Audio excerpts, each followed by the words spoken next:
자, 오늘 말씀 보도록 합시다.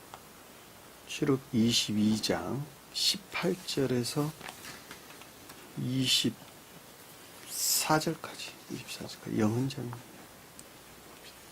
너는 무당을 살려두지 말라. 짐승과 행음하는 자는 반드시 죽일지니라.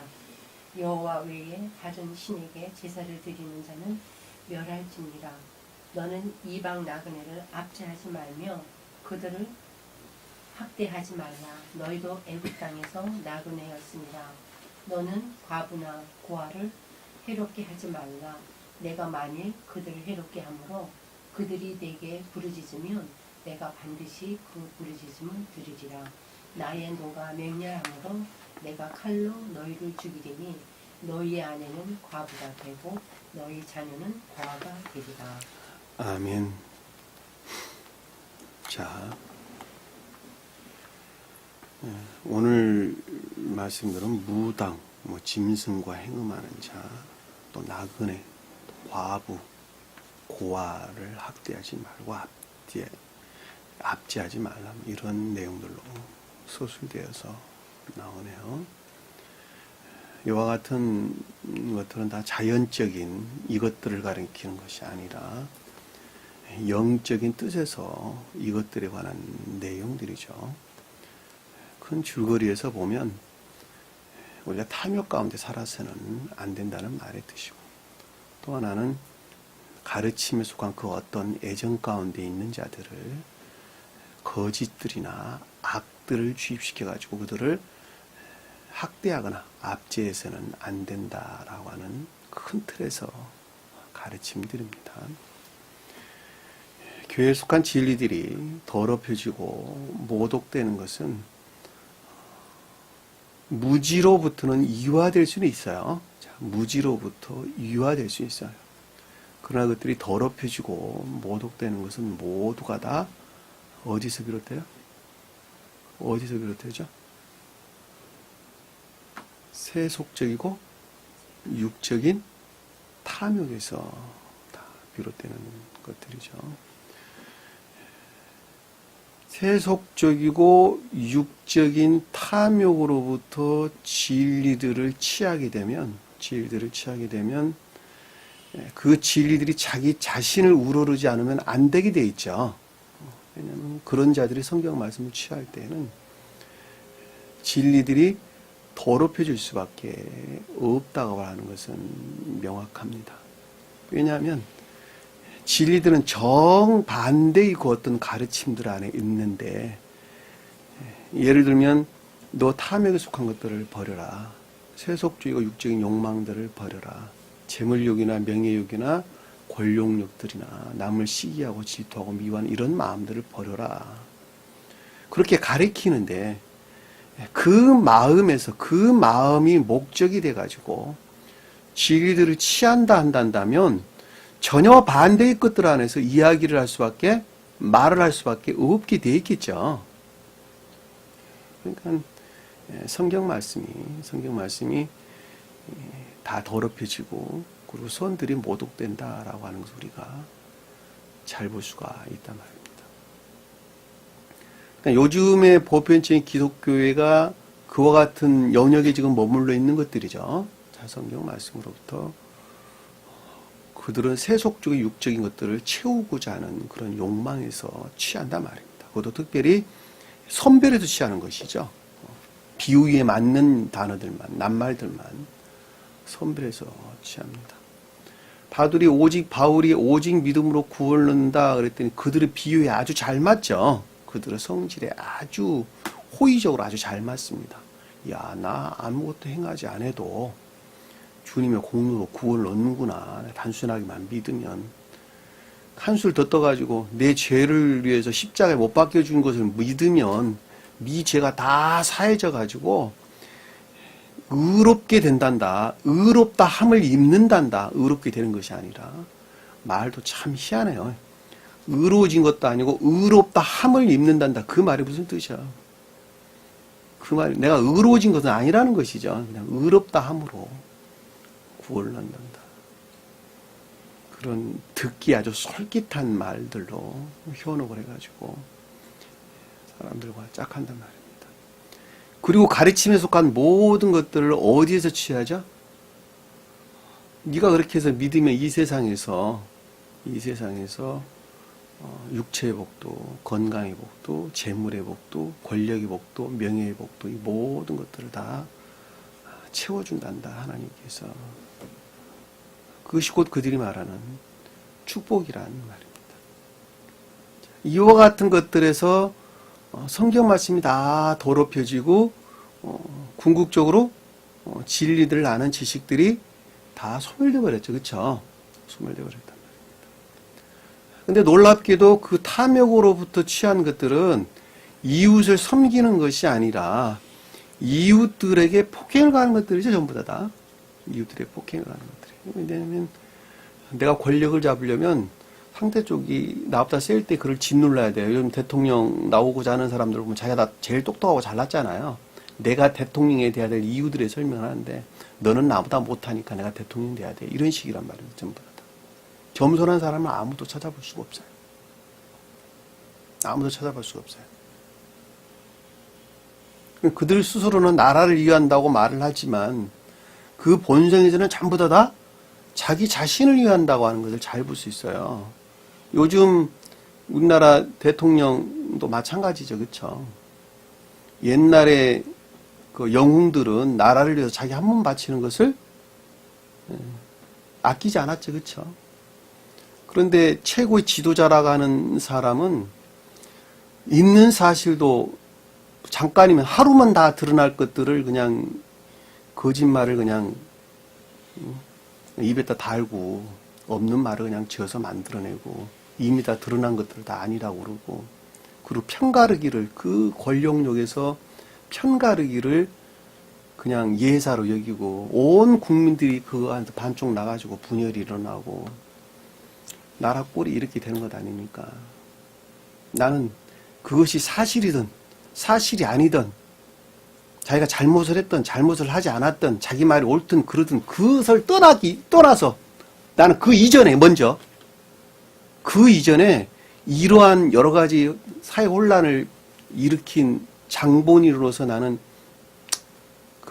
대통령을 그만두겠습니다. 나 해야지 그 말이 그것이 난 옳다고 생각해요. 그것이 자기가 옳고 그름을 떠나가지고 그건 차후의 문제라니까. 남들은 나라를 위해서 자기 목숨 하나 내놓는다는데 그 권력력이 뭐라고 끝까지 쥐고 있느냐 말입니다. 안 그렇겠습니까? 지금 뭐 비단 그분뿐만이 아니라 대부분의 사람들이 다 그렇다는 거예요. 성경 말씀도 똑같아요. 교회 지도자라는 사람들이 다 그러는 것 아니겠습니까? 그러니까 교회 세습이란 말도 나오고 자기가 낳은 아들 자기 교회 불려주고 이런 얼토당토 아닌 사회 현상들이 일어나는 것 아니겠습니까? 그런 분들이 성경 말씀을 취한다고 하는 그 자체, 성경 말씀을 깨닫는다라고 하는 것은 사실상 불가능한 이야기예요. 사실상 불가능한. 그들은 성경만 가지고 있대. 교회밖에 누구예요? 다? 이방인들 다. 성경에서 이방인들은 그걸 가리키는 거예요. 그걸 가리키는 거예요.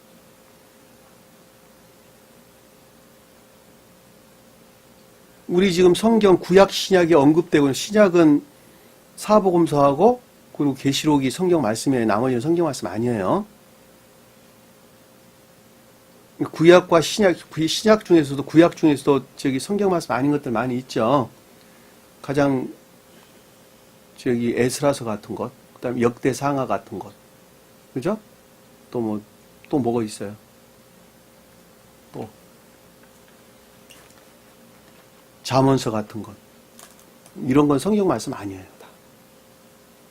영적인 뜻이 없다는 이야기 한마디로 말하면. 그런데 놀랍게 성경 말씀은 성경 말씀을 취하고 가지고 있는 사람들이 가리키는 모든 것들은 사실은 성경 말씀 아닌 영역에도 대부분 다 가리켜요. 잠언서를 들춘다 할지, 바울이 이야기한 서신서 내용들이 주 어떤 가르침들이랄지 이런 내용이란 말이에요. 특히 신약에서 언급되고 있는 바울이 쓴 여러 가지 책들은 성경 말씀도 가지고 있지 아니한 교회 밖의 이방인들, 그들에 대한 내용이에요. 그들에 대한 내용.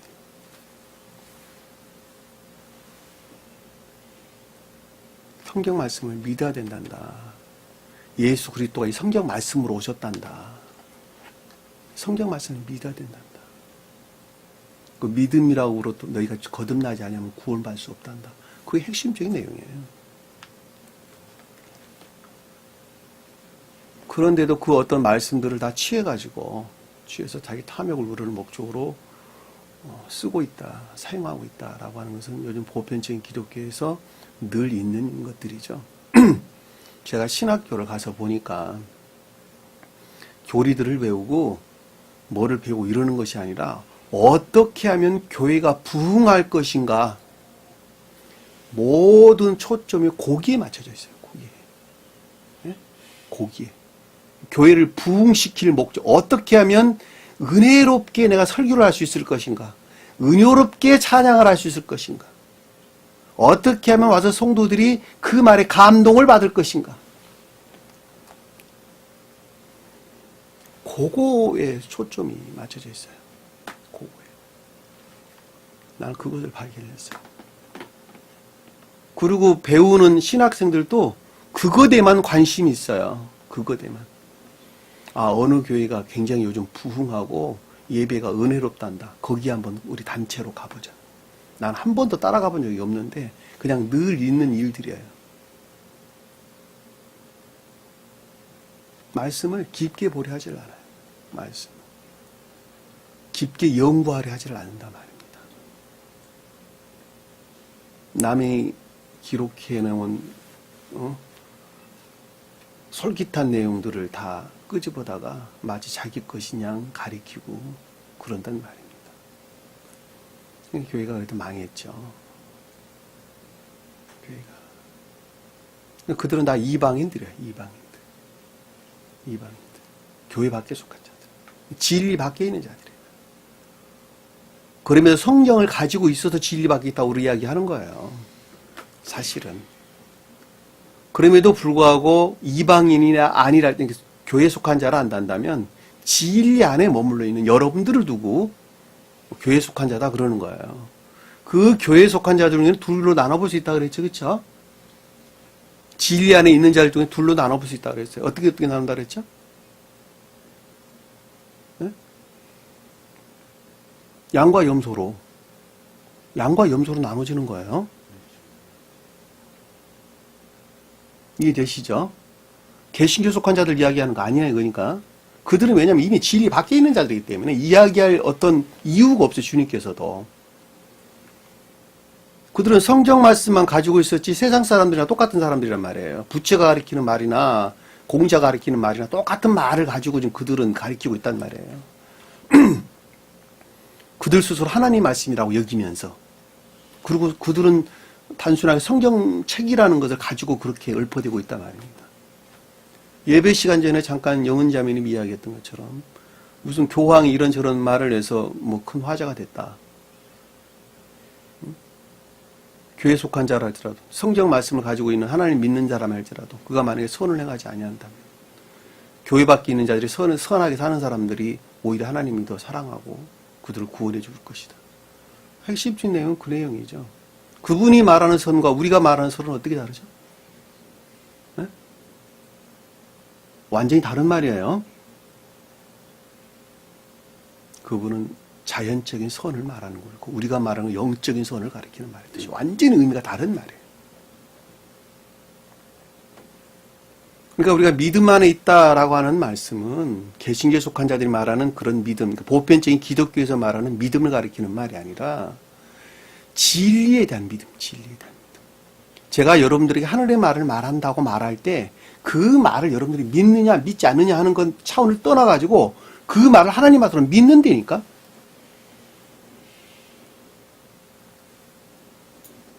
그리고 마음으로 또 확증한다니까요. 그것을. 아, 맞습니다. 그 말이 맞습니다.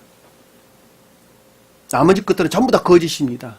그럼에도 불구하고 어떤 사람은 생각에서 믿고 있고 어떤 사람은 마음에서 믿고 있는 사람이 있더라는 거예요. 생각에서 믿는 사람을 이해의 영역에서 믿는다. 인해에서 분리된 믿음 안에 있다. 염소다 그랬단 말이에요. 염소. 그러나 그것을 마음에서 믿고 삶으로부터 고백하는 자들을 가리켜서 인해에 속한 믿음 안에 있단다.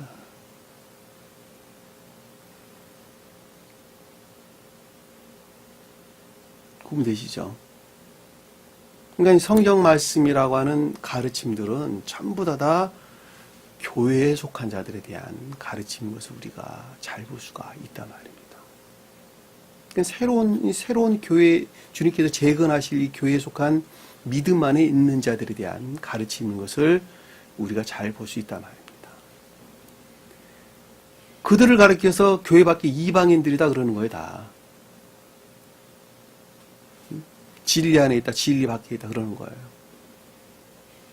진리 밖에 있는 자들은 다, 그러니까 아까 말했던 것처럼 이해에서 단순하게 믿는 사람들은 다 어디에 머물리는 자들이야? 지식에 머물리는 자들, 다 지식에 머물리는 자들.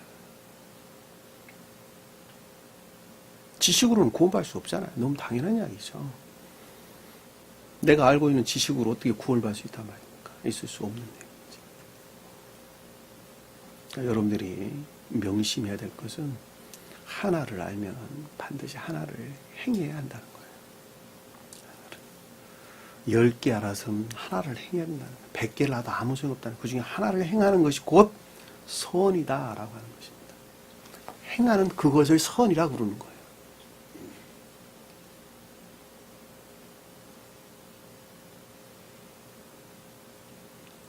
행한다고 하는 것은 마음에서 생명이라는 데서 진리들이 능력 안에 있다라는 말하고도 똑같은 말의 뜻입니다.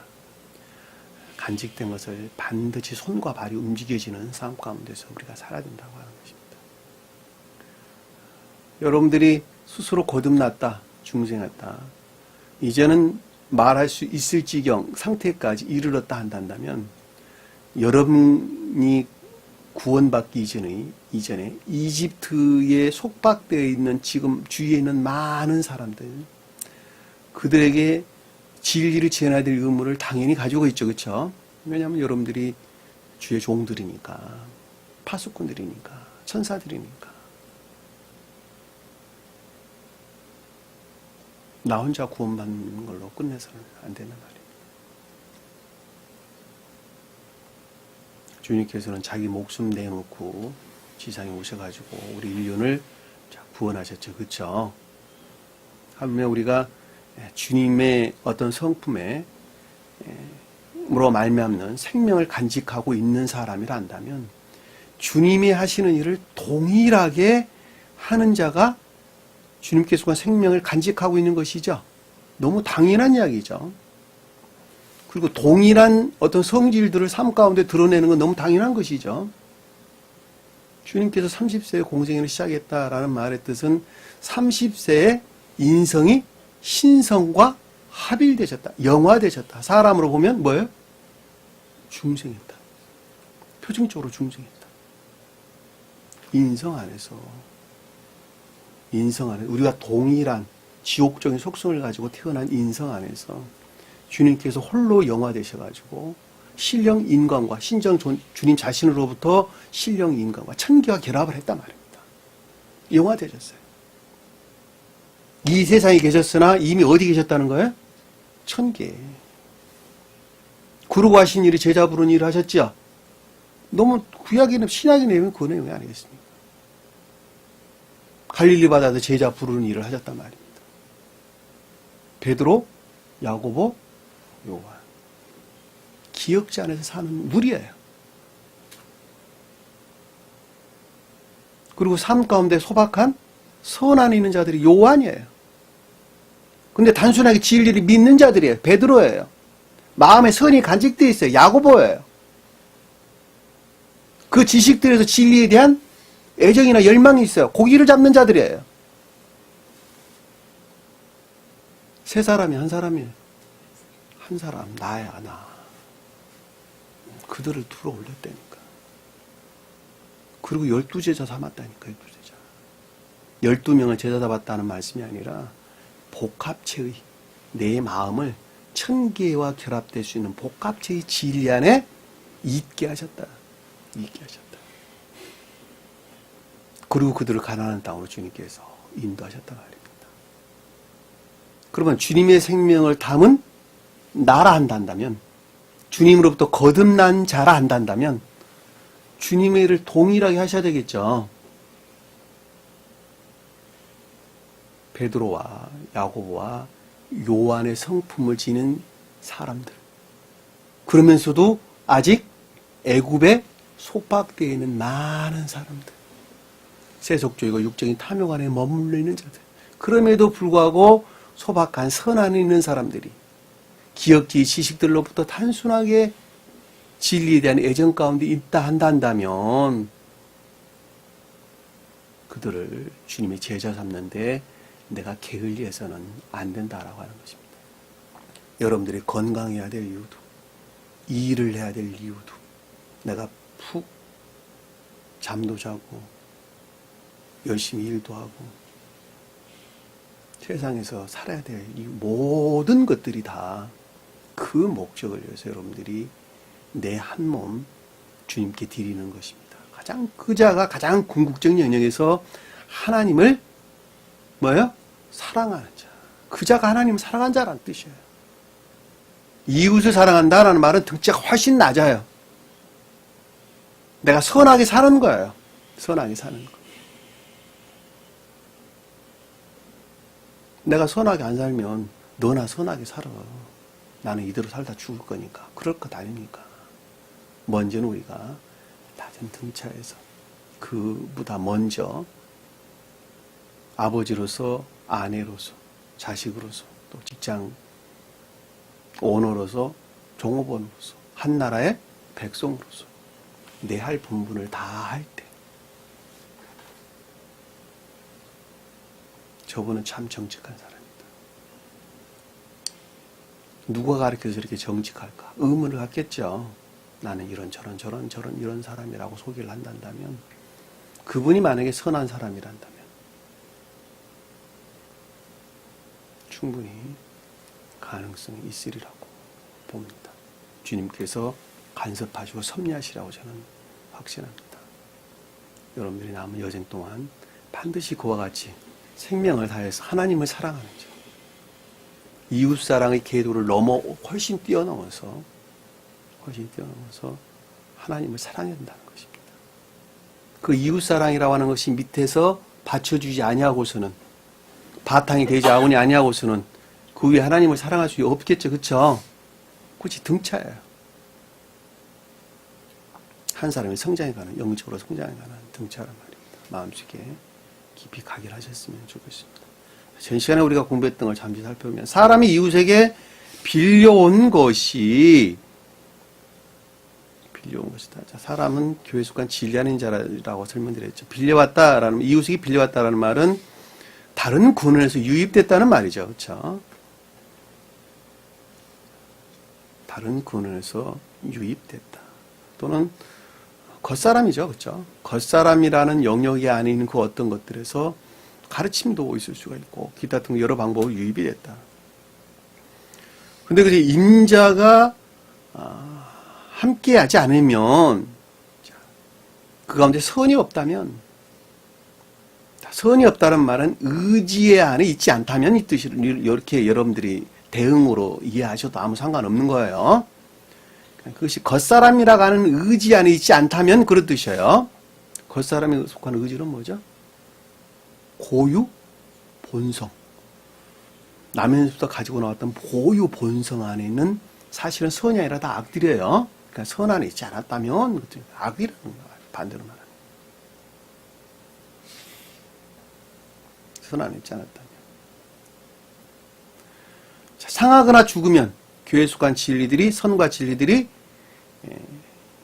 유해를 당하거나 또 손실을 입었다면 반드시 원상 회복돼야 된다. 이렇게 우리가 지난 시간에 공부했죠. 그렇죠? 근데 임자가 함께 있다면, 근데 그 같은 한 행위가 본성 안에서 비롯되었는데, 그렇죠?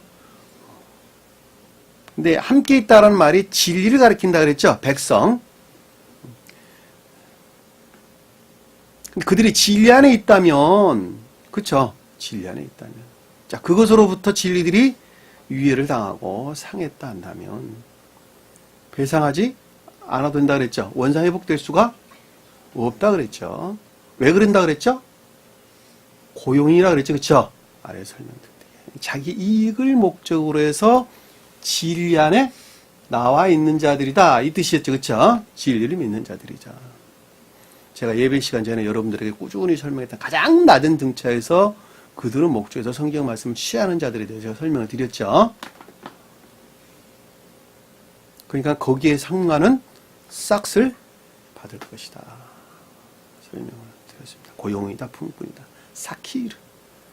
세로족하다라는 것은 사카르, 임금, 보수 싹이다. 사람이 약혼하지 아니한 처녀와 꼬여서 동침을 했다라는 말은 남자는 진리를 뜻하고 처녀는 순진무구한 주님을 알면 선을 가리킨다 그랬죠. 내면적인 마음에서 그것들과 결합 상태에 있지 못하다 그랬죠. 근데 어떻게 외적인 것들에서 어떻게 했다고요?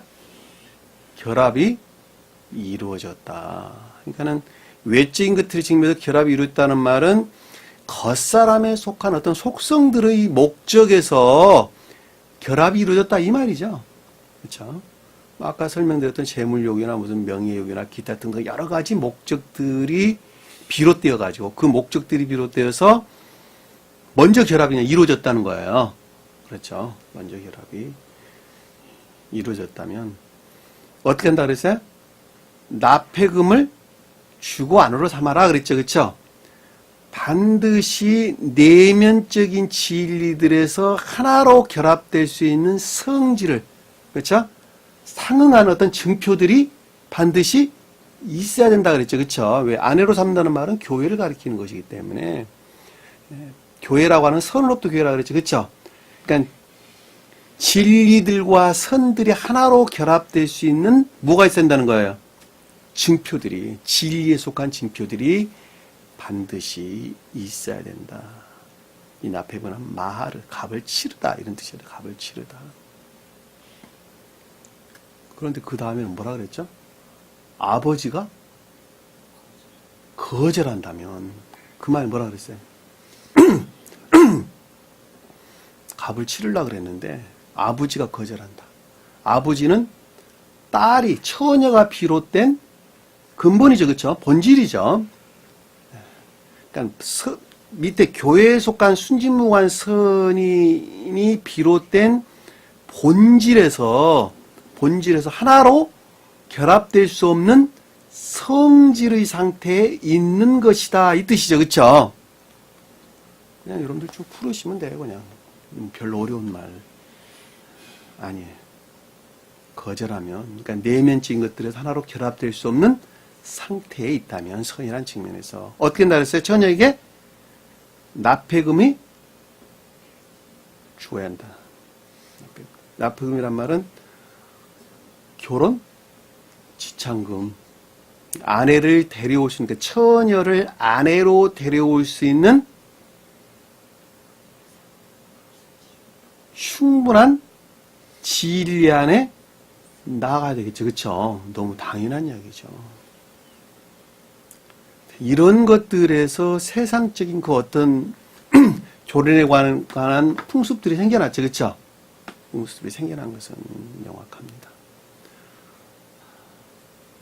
그러니까 우리가 지상의 남녀의 결혼은 천계의 혼인에서 비롯되었다라고 하는 것을 잘 볼 수가 있단 말입니다. 그러니까 결혼을 할 때에는 약혼을 해야 된다 그랬죠. 그렇죠?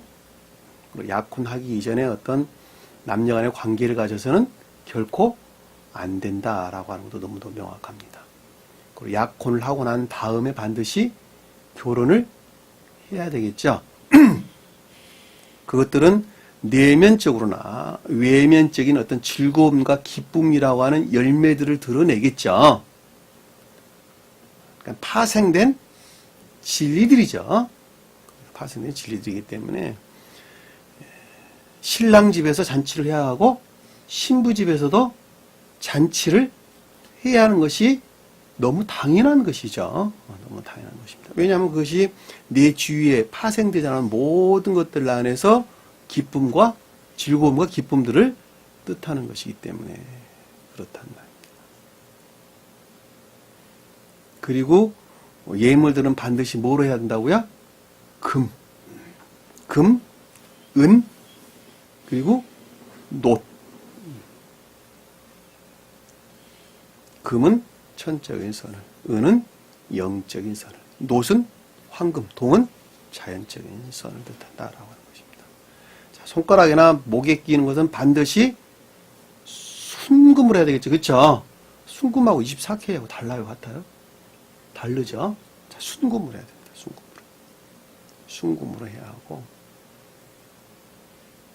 남자는 아내에게 목걸이와 반지를, 여자는 남자에게 반지를 해줘야 된다.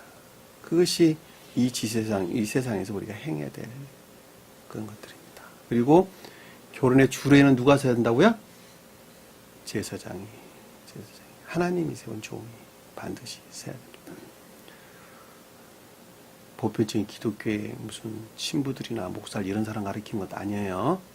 여기서 말하는 제사장이라고 하는 것은 주님의 종을 일컫는 서원 안에 있는 사람을 가리키는 말씀이죠. 서원 안에 있는 사람들. 여러분과 같은 사람들, 서원 안에 있는 사람들이 그렇죠. 삶에 속한 믿음들이 고백 가운데 있는 사람들. 믿음이 고백 가운데 사는 사람들. 그 사람들이 전부 다 제사장들이에요. 제사장들. 아예 교회에 가장 으뜸된 사람이 제사장이래. 그거 아니란 말입니다. 여러분들이 다 제사장들이에요. 여러분들이. 왜냐하면 제사장은 가장 높은 곳에서 주님 자신을 가리키죠. 그렇죠? 신령선의 측면에서. 그러니까 그 신령선에 속한 생명을 쪼개받은 이명재님과 같은 분, 그리고 영은자님과 같은 분이 이 세상에 사는 제사장들이란 말입니다. 그분들이 반드시 주례를 세야 된다라고 하는 것입니다.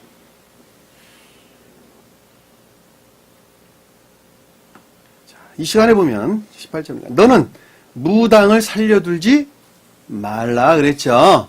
무당이 뭐예요? 무당. 카샤프. 마술을 행하다 이랬대. 마술을 행하다. 마술하는 사람이 어떤 사람들이에요? 마술하는 사람들.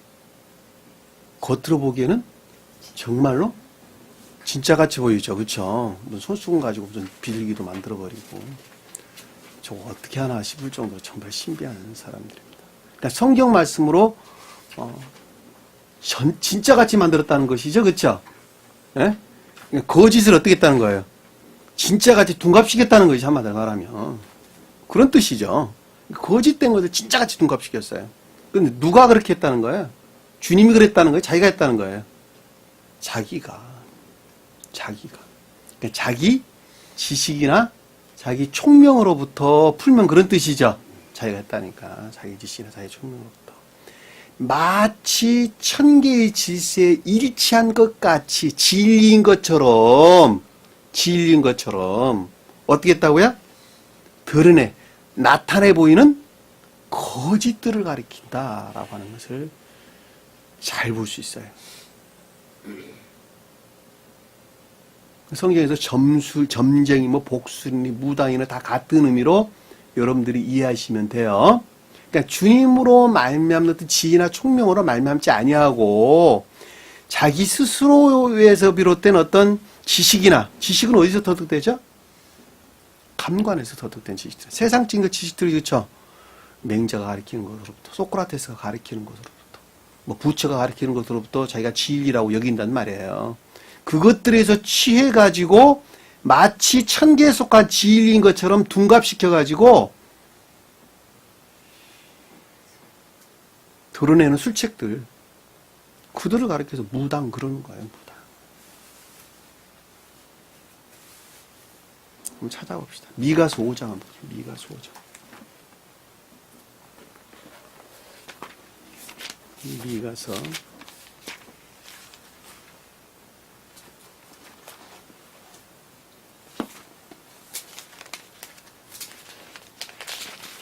미가서 5장 11절 12절 한번 봅시다. 11절, 12절. 이명재님 한번 볼까요? 네 땅의 성읍들을 멸하며 네 모든 견고한 성을 무너뜨릴 것이며 내가 또 혹시 네 숨에서 끊이니 네게 다시는 점장이가 없게 될 것이며 자, 여기 또 한 번 더 읽어볼래요? 13절까지 한번. 내가 내게 새긴 우상과 주상을 너희 가운데서 멸절하리니 내가 내 손으로 만든 것을 다시는 섬기지 아니하리라. 자, 이 나오죠, 그렇죠? 점쟁이 나오죠. 점쟁이 나옵니다.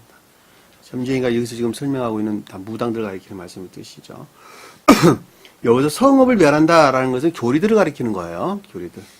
그리고 견관성이라고 하는 것은 요새화되어 있는 우리 마음, 요새화되어 있는, 그러니까 더럽혀진 것들로부터 자기 지식들로부터 터득돼 가지고 말리 진리처럼 가장된 거짓들이 내 마음을 점유하고 있는 아주 요새화되어 있는 내 마음, 그걸 가리키는 거예요. 또 한번 찾아봅시다. 나홈수 3장 4절. 나홈수 3장 4절. 뒤에 있나요? 뒤에 있죠. 나홈수 3장 4절. 영은장 읽어볼까요? 이는 마술에 능숙한 미모의 자, 3절부터 읽어봅시다. 2절부터 읽어봅시다. 획획하는 책직 소리, 윙윙하는 병고, 바퀴 소리, 뛰는 말, 달리는 병고, 충돌하는 기병, 번쩍이는 칼, 번개 같은 창, 죽임당한 자의 때, 주범의 큰 무더기, 무수한 시체요, 사람이 그 시체에 달려 넘어지니 이는 마술에 능숙한 미모의 음료가 많은 음행을 함이라. 그가 그의 음행으로 여러 나라를 미혹하고 그의 마술로 여러 족속을 미혹하느니라. 자, 이 마술 나오죠, 그렇죠? 앞에서 설명하고 있는 2절, 3절 내용들은 뭐 칙칙거리는 소리니 뭐 윙윙하는 병거바퀴 소리니 뛰는 말, 이거 전부 다 무슨 뜻이에요? 무슨 뜻이에요, 이명재님? 예? 말들, 뭐 소리들 이런 말 무슨 뜻이에요, 다? 말은 뭐죠? 이해, 총명 이런 거 가르치죠? 그러니까 이게 어디서 비롯됐다는 거예요? 자기 지식들에서 다 이렇게 했다는 거예요, 지금.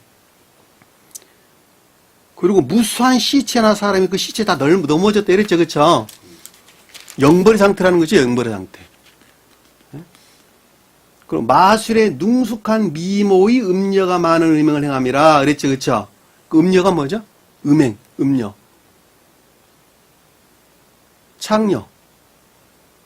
음녀는 창녀를 뜻하는 거예요. 유다가 다말을 뭐로, 자기 며느리를 뭐로 봤어요? 창녀로. 같은 말이에요. 창녀로. 가나흐. 아나흐. 가나가 아니라 아나흐. 자나흐. 자나흐. 자나.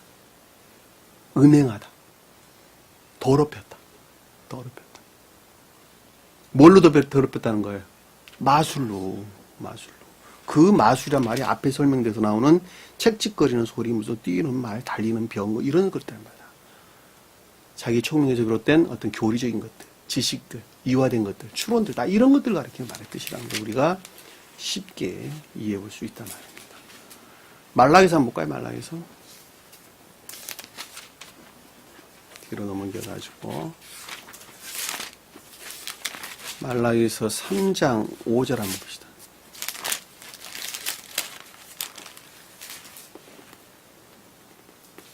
3장 5절. 이명재님 읽어봅시다. 내가 심판하여 너에게 임할 것이라. 점치는 자에게와 가늠한 자에게와 거짓 맹세하는 자에게와 품꾼의 사기에 대하여 억울하게 하며 과부와 고아를 압제하며 나그네를 억울하게 하며 나를 경외하지 아니하는 자들에게 속히 증언하리라.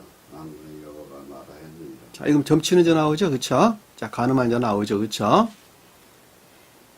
그러니까 이 점을 친다, 가늠한다라는 것은 그러니까 진리들이 더럽혀지고 이화되고 모독되는 것들인데 이것들이 다 어디서 비롯됐다는 거예요? 자기 지식에서.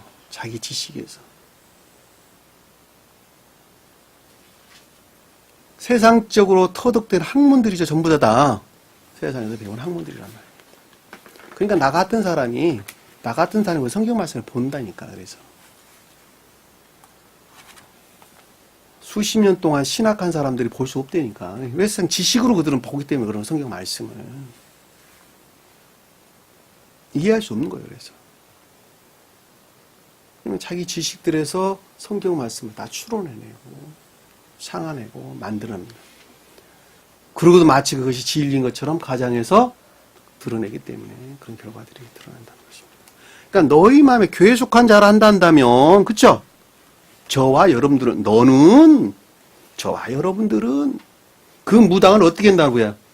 그런 것들을 살려두면은, 마음 살려둔다는 말이 살아있다. 내 마음 안에 살아있으면은 된다, 안 된다? 안 된다. 살려주지 말라는 말은 죽여라 그 말이 아니에요. 너희 마음 안에 그와 같은 속성들에서 비롯된 그 어떤 것들이 마음 안에 차지하고 있어서는 안 된다. 살려주지 말라. 하야. 살아있다. 이 뜻이에요. 살아있다. 있다. 이 뜻. 살아있다. 그러니까 너희 마음 안에 그와 같은 성질들을 가지고 있어서는 안 된다. 그 뜻이에요.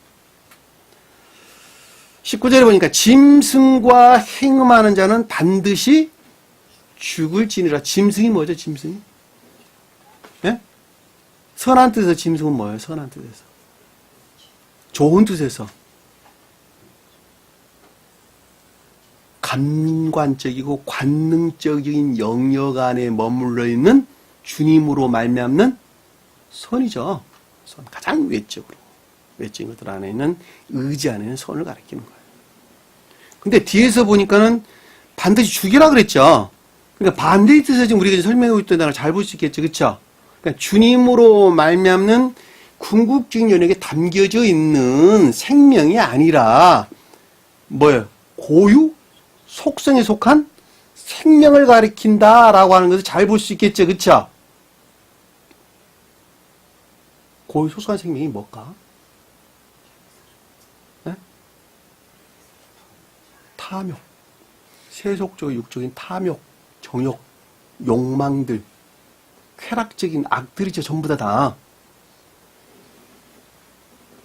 세상을 쫓아서 하는 것들이죠. 세상 쫓아서 하면 안 돼요. 멀리 떨어져야 돼요. 오히려 그것들을 주님을 목적으로만 사랑해야 돼요. 전혀 주님의 목적을, 우리를 목적에서만 사랑해야 돼요.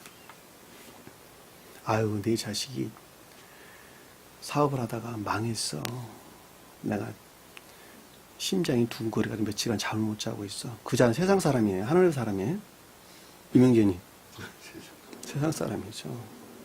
내가 그렇게 안 했는데 자식이 그랬다고 지금 자기가 잠 못 자는 사람이란다면 똑같은 사람이죠. 그건 자식의 문제니까 자식한테 맡겨두고 죽은 자는 죽은 자들끼리 알아서 하라 그러고 여러분들은 하나님 말씀을 따라야 된다니까. 넌 날 따라 그랬더니 어떤 자가 아유 우리 아버지가 돌아가셨는데요. 나 제사 지내고 장사 지내고 다 아버지 주님 따라가겠습니다. 그랬더니 주님께는 뭐라 그랬어요? 죽은 자는 죽은 자들 이렇게 알아서 하라고 그러고 넌 날 따라가라. 그 말이 그 뜻이에요. 그 말이 그 뜻. 당신 아내가 자식들이 세상 사람 누구든지 하여튼 간에 주위에 있는 사람들이 세상 그 어떤 것들 안에서 살든지 말든지 그들은 그들 알아서 하라고 내버려 두고 너는 그것들에 관심 갖지 말라는 거예요. 너는 그냥 나만 따라와라. 그 말씀이에요, 지금. 그 내용이 그거예요. 짐승. 여기서 행음한다라는 말은 저기 음행을 가리키는 아까 설명했던 자나의 그 말이 아니에요. 샤카프. 눕다. 드러눕다. 이런 뜻이에요.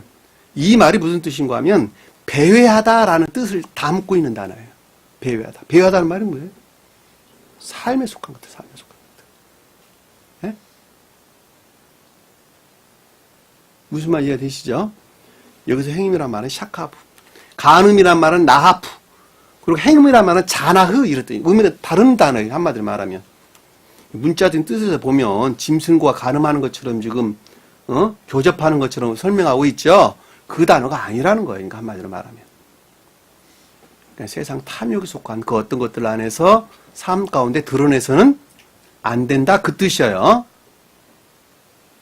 그것들 안에 서로 결합해서는 안 된다. 그 뜻이란 말입니다. 그럼 어떻게 된다고요? 죽는다. 자, 저주를 받는다. 그 뜻이죠.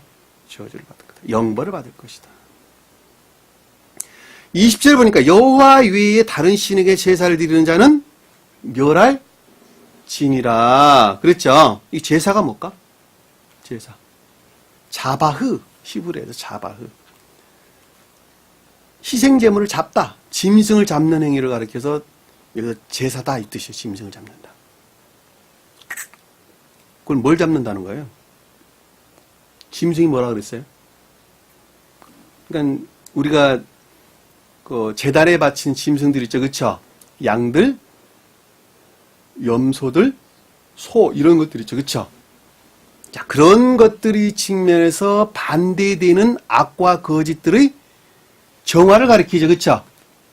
그 악과 거짓들의 정화로부터 삶에 속한 예배 안에 있는 자가 제단에 제물을 바치는 자가 표징하는 것이죠. 그들이 오직 한 분 여호와를 섬기는 자들이죠. 그렇죠? 그럼 반대의 뜻에서 여호와 외에 다른 신에게 제사를 드린다는 말은 전혀 반대의 뜻에서 예배 가운데 나와 있는 자들이다라고 하는 것을 잘 볼 수 있겠죠. 거짓 예배 가운데 있는 자.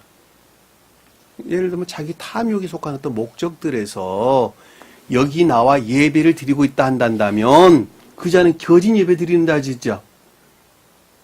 전혀 반대의 신들 좀 섬기고 있는 것 아닙니까? 그 말에 그 말. 여러분들이 여기 나와 앉아있는다 하더라도 가르침을 받는다 하더라도 이 모든 것들이 오직 한 분 주님을 섬길 목적, 제사 드릴 목적, 다시 말하면 악과 거짓들을 정화시킬 목적. 정화시킨다는 말은 반대로 삶에 속한 선들이 고백된다는 말, 진리들이 고백된다는 말하고 똑같은 말이 되겠죠. 그렇죠? 그 목적 이외의 다른 이유에서 앉아있다 한다면, 예배 안에 참여한다면 그 자가 여호와의 다른 신을 섬기는 우상 숭배자다라고 하는 것은 명확하죠. 그렇죠? 여기서 멸절한다라는 말은 멸절해서 지옥으로 보낸다 그 말이 아니라 근절되어야 한다 그 뜻이 근절되어야 한다. 이해되셨죠? 하람. 금지되어야 된다. 근절되어야 된다. 하람 그런 뜻이에요. 너는 이방 나그네를 압제하지 말며 그들을 학대하지 말라. 자, 나그네가 뭐죠? 예? 예, 배우 진리에 대한 애정 가운데 또 열망 가운데 있는 자, 선과 진리에 속한 애정이나 열망 가운데 있는 자들을 압제한다라는 말은 그들에게 거짓들을 주입시키는 것이 압제하는 것이죠. 그리고 학대한다라는 말은 반대로 선이 아닌 것을 선이라고 여기면서 그들에게 가리키는 행위죠. 그렇죠? 명심하세요. 그들을 압제하는 거예요. 그들을. 자연적인 뜻에서 보면 그들을 못 살게 구는 것도 방법일 수 있겠죠. 그렇죠? 그러나 영적인 뜻에서 볼 때는 진리가 아닌 것을 진리인 것처럼 거짓들을 주입시키고 선이 아닌 것을 선인 것처럼 주입시키는 그런 자. 그들이 나그네를 학대하는 자들이다라고 하는 것을 잘 볼 수가 있습니다. 근데 너희도 애굽 땅에서 나그네 되었습니다. 자, 자기 사랑에서 말미암는 정욕적인 악에서 비롯된 온갖 거짓들의 속박 가운데 있었던 너희들이었는데 너희들이 나그네처럼 진리에 대한 애정이나 선에 대한 애정이나 열망 가운데 있어서 내가 너희를 가나안 땅으로 불러 올렸음이란다. 그러니까 너희들도 또한 동일하게 아닌 것을, 진리가 아닌 것을, 선이 아닌 것을 마치 진리인 것처럼 선인 것처럼 거짓들이나 악들을 취입시켜서 그들을 괴롭게 해서는 안 된다라는 말씀의 뜻입니다. 22절 보니까 너는 과부나 고아를 해롭게 할지 말지어다 그랬죠. 그렇죠? 과부는 뭐예요? 과부. 과부가 뭐죠? 남편이 있다는 거예요? 없다는 거예요? 없다는 거죠. 그러면 과부는 결혼한 사람이네. 근데 남편이 잃어버렸네. 그러면 교회 안에 있다는 거네. 네? 교회는 뭐로부터 교회라 그랬죠? 선으로부터. 근데 남편이 없다는 말은 진리와 결합되어 있다, 결합되어 있지 아니하다. 결합되어 있지 아니하다. 자, 내가 선에 대한 애정 가운데 있는데, 자, 풀어서 설명하면, 제가 여러분들이 성경 말씀을 어떻게 보고 이해를 해야 되는가라고 하는 제가 디테일하게 설명해서 늘 그렇게 설명드리는 거예요. 내가 교회에 속한 선에 대한 애정 가운데 있는데, 이것이 진리에서 비롯됐다, 진리에서 비롯되지 아니하였다? 진리에서 비롯되지 아니하였다. 그러니까 진리에서 말미암아 선 안에 있기를 간절히 원하는 자. 이해되셨죠? 그럼 고아는 뭐예요? 고아는 아버지 엄마가 없다는 이야기죠. 그렇죠? 아버지 엄마가 뭘까? 부모가. 자, 진리 안에 있다는 것이죠. 아들이니까 낳았으니까 아들이잖아. 그렇죠? 그러니까 내가 진리 안에는 있는데 선 안에 있다 없다? 선이 없다. 그러니까 선에 속한 진리 안에 있기를 열망하는 자를 가리킨다라고 하는 것을 잘 알 수 있어요. 누구의 다? 여러분들이나 저를 두고 하는 말이야. 세상 고아과부 이야기한 말이 아니란 말이에요. 지금 방금 설명드렸던 것은 영적인 교회에 속한 자들에 대한 내용이에요. 영적인 교회에 속한 자들. 그런데 천적인 교회 측면에서 언급할 때는 과부는 진리 안에 있는 자가 가리키고 고아는 선 안에 있는 자를 가리키는 말씀의 뜻이에요. 천적인 교회. 왜 그렇게 되냐 하면, 자, 과부는 천적인 교회 측면에서는 천적인 진리 안에 있는 자들이 과부죠. 그죠? 교회에 속한 자들이죠. 주님 신령 존재로 말미암는 선에 속한 천적인 진리 안에 있는 자들이 전부 다 교회에 속한 자들이에요. 이해되셨죠? 무슨 말씀인지. 그러니까 과부란 말은 신령선에서 말미암아는 천적인 진리 안에 있기를 간절히 원하는 자를 뜻하는 말의 뜻이에요. 이해되셨죠? 반대로. 그 다음에 고아라는 말은 선 안에 있단 말이죠. 그럼에도 불구하고 그 선이 신령 존재에서 비롯되지 않았다는 말이죠. 신령 존재에서 말미암는 선 안에 있기를 간절히 원하는 자다라고 합니다.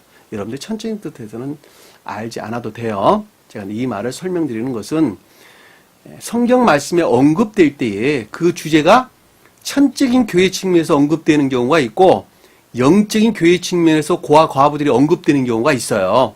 그 두 가지 측면에서 언급될 때에는 구분을 해서 여러분들이 이해를 하셔야 된다는 거예요. 자, 그런 의미에서 여러분들에게 설명을 드리는 것입니다. 그 구분한 사람 아무도 없어요. 해롭게 하지 말라라는 말은 그들을 가난하게 궁핍반에 떨어뜨려서는 안 된다 그 뜻이에요. 이 말은 무슨 말인지 아시겠죠? 해롭게 하지 말라는 말은 학대하다, 박대하다, 괴롭게 하다 이런 뜻인데 가난한, 궁핍한 이런 뜻을 담고 있어요. 가난한. 이들을 궁핍하게 해야 된다는 거, 하지 말아야 된다는 거예요. 빼앗으면 안 된다는 것이 한마디로 말하면 그 마음을 접어버리게 해서는 안 된다는 것이죠. 명심하세요. 명심하세요. 여기 오는 사람 중에 고아, 과부, 나그네 많이 있겠지, 그쵸? 지금 설령 오지 않았다 하더라도 저에게 전화 오는 사람들은 다 그런 사람들이에요. 예? 나그네, 고아, 과부들이란 말이에요. 그들에게 우리는 자비, 사랑, 주님의 사랑을 베풀어야 한다는 것은 아주 두말할 나위가 없습니다. 만일 그들을 해롭게 함으로 그들에게 내게 부르짖으면 내가 반드시 그 부르짖으다. 해롭게 한다는 말은 무슨 뜻이가? 반대로 빼앗는다는 것이죠. 그렇죠? 그 마음을 빼앗아 버린다. 반대로 가난하게 하는 것이다. 궁핍하게 하는 것이다. 이런 뜻으로 이해해 볼 수 있겠죠. 그렇죠? 근데 만약에 나그네나 과부나 고아가 그들을 부르짖는다 한다면 주님께서 어떻게 한다는 거예요? 부르짖는 것은 뭐죠? 도움을 원하는 것이죠. 도움을 원하는 거. 주님께 간청한다. 간청한다.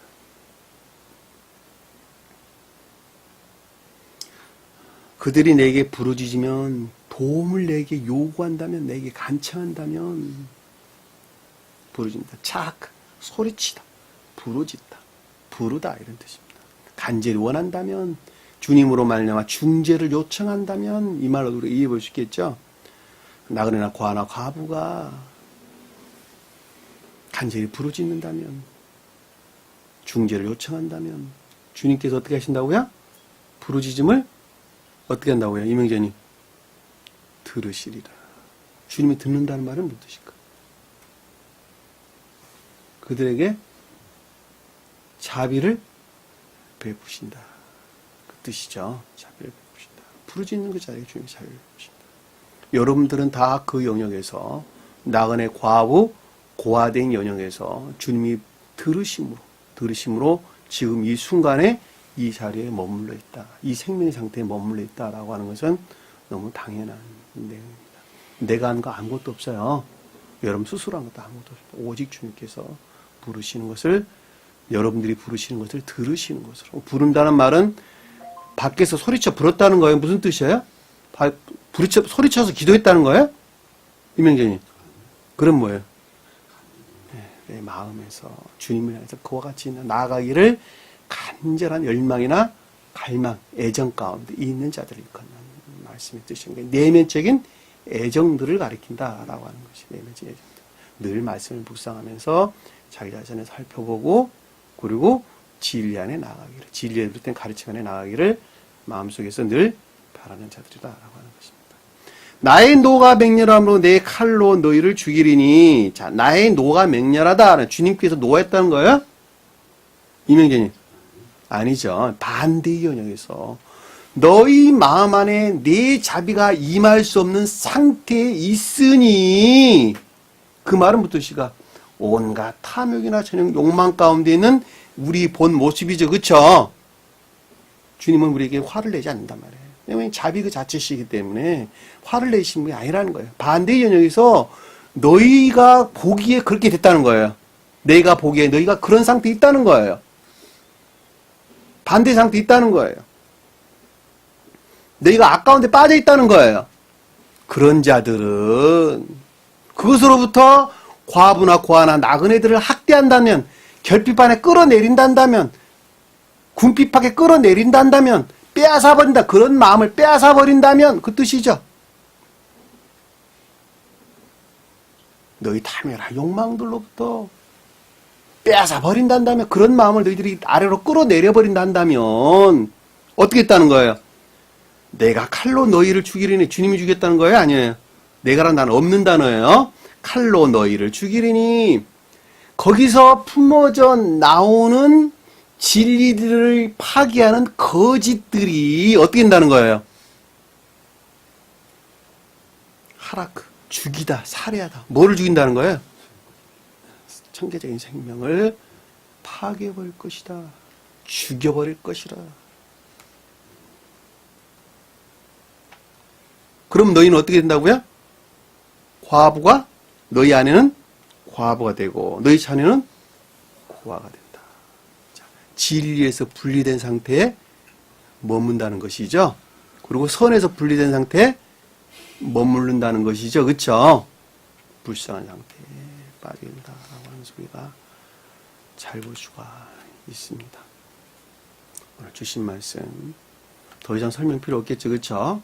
예문들이 지금 많이 있는데 다음 시간에 한번 시간 되면 살펴보도록 하고, 과부, 과부 여러 예문들이 있는데 다음 시간에 살펴보도록 하고, 오늘 주신 말씀 마음속에 깊게 각인하시고, 오늘 말씀들을 한 말씀도 떨어뜨려서는 안 돼요. 여러분들 마음에 늘 묵상하시면서 자기를 살펴보는 그런 자 되기를 간절히 원합니다. 자, 기도합니다. 사랑의 주님, 섰다 하나 넘어질 것을 염려하라 주님께서 말씀하셨습니다. 말씀의 가르침을 통해서 저희 자신을 늘 돌아보고 진리로부터 지탱해 나가는데 부족함이 없는 주의 종들 될 수 있도록 은혜를 베풀어 주옵소서. 주기도문합니다. 하늘에 계신 우리 아버지, 이름을 거룩히 여김을 받으시고 나라의 마옵시며 뜻이 하늘에 준 것 같이 땅에서도 이루어지리라. 오늘날 우리에게 일용할 양식을 주옵시고 우리가 우리에게 죄진 자를 사는 것 같이 우리 죄를 사하여 주옵시고 우리를 시험에 들게 하지 마옵시며 다만 악에서 구하옵소서.